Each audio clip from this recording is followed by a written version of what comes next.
Hello everyone, my name is Ratnesh और आप सभी का स्वागत है आपके फेवरेट यूट्यूब चैनल चेतन भारत लर्निंग में। आज हम एक बार फिर से द हिंदू वोकैबुलरी शो, जिसमें हम अपने वर्ड्स ही कवर नहीं करते बल्कि हम उसका रीडिंग का पार्ट, कॉम्प्रिहेंशन का पार्ट भी कवर करने की कोशिश करते हैं। और वेरी शॉर्ट टाइम में कैसे हम पैसेज को रीड करके समझते हैं। साथ साथ रीडिंग करने से एक बेनिफिट ये मिलता है कि आपको टीचर की तरफ से एक्सप्लेनेशन मिलती है और साथ साथ उसको आप अडेप्ट करना आपके लिए ईजी हो जाता है थोड़ा सा।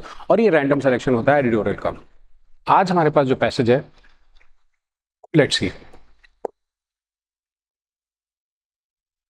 इन raising questions about the legality of demolition of houses, demolition मतलब होता है डिस्ट्रक्शन, आप हर वर्ड को यहाँ पे कवर कर सकते हैं।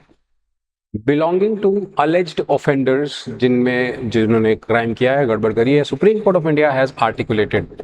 आर्टिकुलेटेड का मतलब होता है एक्सप्रेस करना, एक्सप्रेस्ड।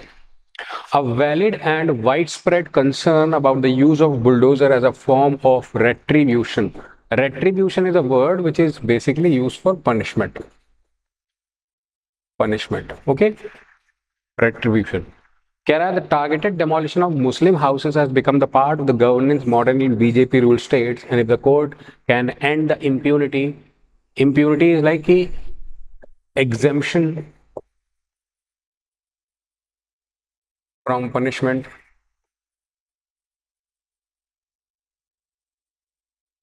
ठीक है, पढ़े, बड़ा अच्छा पैसेज है।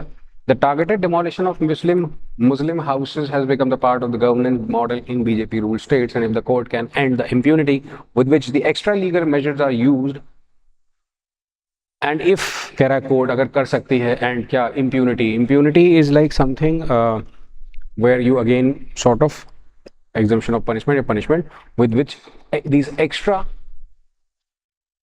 Legal measures are use by those in the power, जिनके पास पावर है वो एक्स्ट्रा लीगल मेजर यूज कर लेते हैं, and it would be a wholesome intervention, और वो एक ओवरऑल इंटरवेंशन होगा। As justice B.R. Gavai heading a division bench with justice K.V. Viswanathan remarked, उन्होंने क्या कहा, the law indeed does not permit, law कहीं परमिट नहीं करता कि किसी का घर डिमोलिश कर दिया जाए just because they are accused in a case, क्योंकि वो केस में अक्यूज्ड है। अच्छा, and it can not happen even in the case of a convict, अगर वो गुनहगार है तब भी। Judiciary can be oblivious. Oblivious word का मतलब होता है, जब आप देखो, ऐसे आपने कई बार ऐसे वर्ड सुने होगा जहां पर आप ऐसी चीज की बात करते हैं जो चीज अनक्लियर है। अगर आपको याद हो तो हमने पहले भी ऐसी चीजें करी हैं, जो चीज अनक्लियर है, जो चीज क्लियर नहीं है, या फिर नॉट इन अटेंशन, जो चीज आप भूल गए हैं, ऑब्लिवियस है, मतलब जो आपके दिमाग से उतर गई है, लैकिंग अटेंशन कह सकते हैं, नॉट इन अटेंशन कह सकते हैं, या फिर आप कह सकते हैं लैकिंग रिमेम्बरेंस, है ना। Oblivious is something when you are ignorant, ignorant.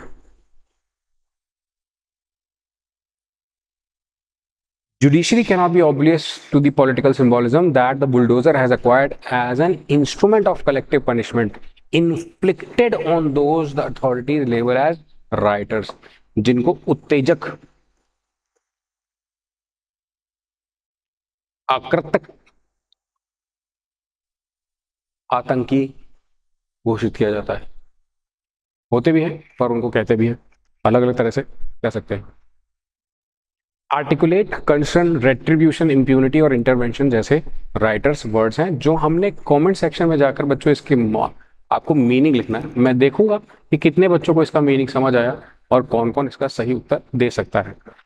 बड़ी ही इंटरेस्टिंग वर्ड्स, इंटरेस्टिंग पैसेज के साथ छोटे से वीडियो में आई होप कि आपको कुछ इंटरेस्टिंग लगा होगा। उम्मीद करता हूँ ऐसे शॉर्ट वीडियोस आपको पसंद आते हैं और आप इनको यूटिलाइज करते हैं और अपने दोस्तों के साथ शेयर भी करते हैं। Do not forget to that, और चैनल को सब्सक्राइब जरूर करें बच्चों। Thank you so much for watching. Bye bye, take care.